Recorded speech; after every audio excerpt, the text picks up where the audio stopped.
Now, here's the real problem with the $2.77 national average for gasoline and probably going down. The big problem right now, you've got congressmen just chafing at the bit to get a gas tax, federal, and you got states to get a state gas tax on these lower prices.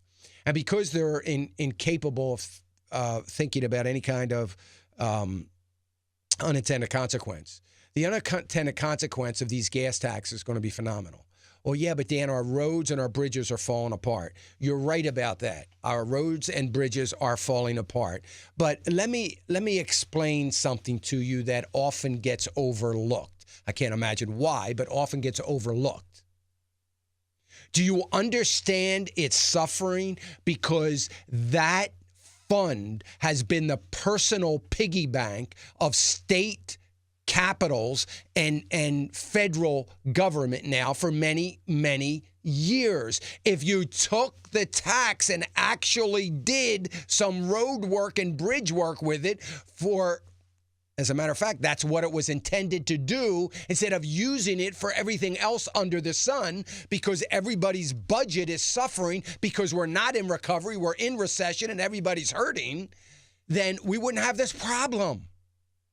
But here's the bigger problem. So we raise gasoline taxes because now's the time to do it, because are we going to complain? I'm not going to complain. Look, I can take another 3 cents a gallon. Are you kidding me? I'm dancing in the streets, and I'm willing to bear 3 or 4 cents of tax on a gallon of diesel fuel or gasoline or whatever it is. If the government is going to promise me that the prices aren't going to go back up to $3.90 a gallon. If they can promise that oil is going to stay at $70 a barrel. If they can promise me that that money is going into a fund that it's guaranteed is going to use to start creating jobs and fixing the infrastructure of our roads and bridges.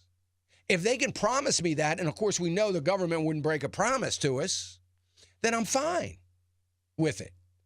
But the likelihood of that happening is nil. It's not going to happen.